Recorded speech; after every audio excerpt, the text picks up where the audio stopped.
2016 সালের এসএসসি পরীক্ষায় যারা আর হবে না সুমেন্দুদা 2016 সালে যারা এসএসসি পরীক্ষা দিয়ে বিক্ষোভ করছিল ওয়াই চ্যানেলে আজকে তারা প্রত্যাহার করলো, বলল আদালতের নির্দেশ যদি আমাদের বিরুদ্ধে যায় তার সমস্ত দায়ভার রাজ্য সরকারকে নিতে হবে এবং শিক্ষা বোর্ডকে নিতে হবে, আমরা আবার নতুন করে আন্দোলনে নামবো। সঠিক সিদ্ধান্ত। আমি নিজে এসএসসি অফিসে গেছি, 14 এমএলএ কে নিয়ে গেছি, বলেছি আপনি বেছে দিচ্ছেন না কেন? আমরা সুপ্রিম কোর্টের তো লাইভ ল ভিউ আপনারা দেখেছেন সবাই। সুপ্রিম কোর্টও চিফ জাস্টিসের বেঞ্চ বারে বারে চেয়েছেন সেগ্রিগেট করে দিন,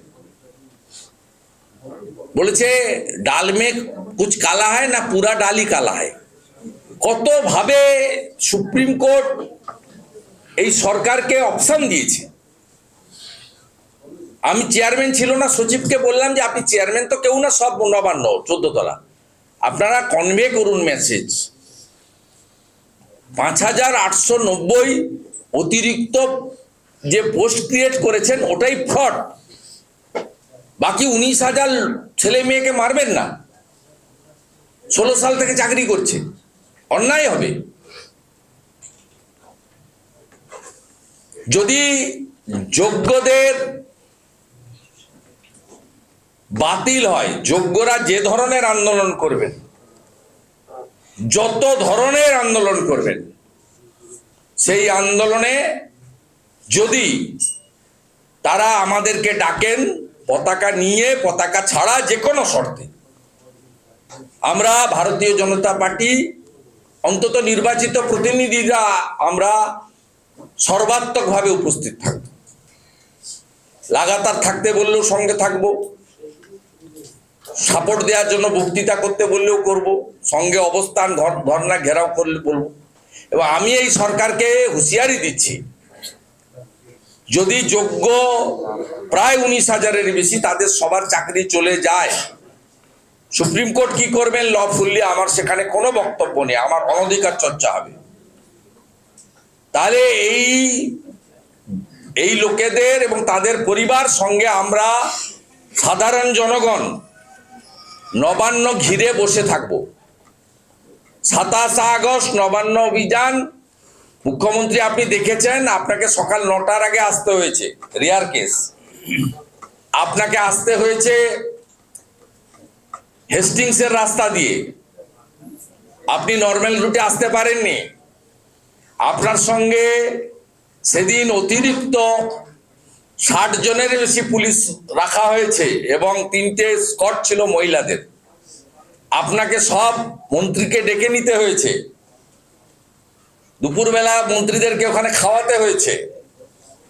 বাবুঘাটে 6:30টার পরে আন্দোলন থামার পরে আপনারা 7:30টার পরে ওখান থেকে বেরিয়েছেন।